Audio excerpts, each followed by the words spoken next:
brains continue to develop and evolve throughout our lives. And so when we face issues like cognitive offloading and we reduce critical thinking skills, or at least soften them, then we're setting people up to have a difficult time navigating the world. And that impacts things like even information and media literacy, being able to disseminate between disinformation and misinformation, those sort of critical components. And so, it's very much, most learning frameworks or educational frameworks prioritize critical thinking as one of the main objectives.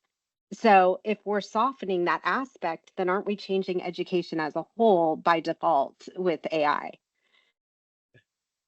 Yeah, if I can just jump in here, I couldn't agree with what you just said. And I'll end because I brought that up. I think it's actually, so the point that I was trying to make, and I think it can go both ways, right? It can help critical thinking if you actually work with AI, say generative AI, and if you don't take for granted what it takes and you push back, you ask the hard questions and can push back, it can actually help critical thinking.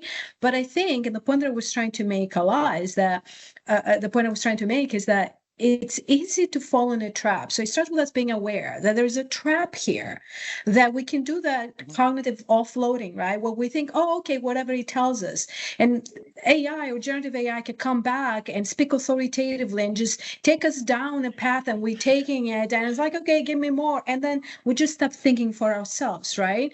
So it's almost like a double-edged sword here where we really, I believe, we need to be very cognizant and aware of it and work with it. When we do work with it, yes, it can help our cognitive abilities and critical thinking, but it is just so easy. It's kind of like when calculators came out, and most people, we cannot even do very basic multiplication right now. I remember learning the multiplication table when I was a kid, and I still do it in my head, and it helps my critical thinking, right?